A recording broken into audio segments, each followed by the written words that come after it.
In the rainforest, next to a wide river, there grew a great banyan tree. This tree was ancient and provided a home for the many animals living in the area. Henrietta Heron had a beautiful nest, high atop the banyan tree. Carl Crayfish lived in tangled roots that entered the river at the water's edge. Sam the black snake had made his home under the great trunk of the tree. Marty Mongoose lived nearby. His home wasn't actually in the banyan tree, but close enough. The tree offered a cooling shade during the hot days and protection from the heavy rains that fell every afternoon. Now you must realize that not all animals in the rainforest are friends. They depend on one another for different things, many times for food.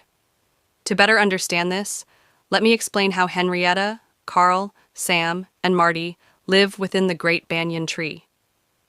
Henrietta Heron had built her nest by the river, so that would be close to the food she usually ate. Her diet consisted of fish, frogs, crayfish, and even snails.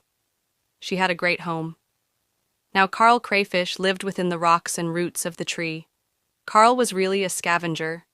He would eat the pieces of food dropped by other animals, and his home offered him protection from animals that might snack on him. Sam, the snake, had made his home under the great banyan tree as it was close to many things he liked to eat. Sam preferred bird eggs but didn't hesitate to eat anything that he could catch, except maybe whole crayfish, as they were very hard to swallow. Can you guess what Marty Mongoose liked to eat? Well, if you said snakes, then you are absolutely correct. Marty liked to eat snakes of all types and sizes. One day, Henrietta was out looking for food. When she returned to her nest, she found that 2 of her eggs were gone. Oh, how sad she was. Something had gotten into her nest and eaten 2 of her precious eggs. She flew back down to the river so no other birds would see her crying. Then she saw Marty and said to him, "Sam must have slithered into my nest and eaten 2 of my eggs." "That is a shame," Marty replied in a sad voice. "Oh, what can I do?" Henrietta asked. Now Marty knew that Henrietta and the other herons liked to eat crayfish, and if there were an easy meal to be had, he was very interested. "So, you would like to get rid of that bothersome snake?" he asked Henrietta. "Oh yes," Henrietta sighed. "I wish something would eat him." "Henrietta, I can help you," Marty said excitedly.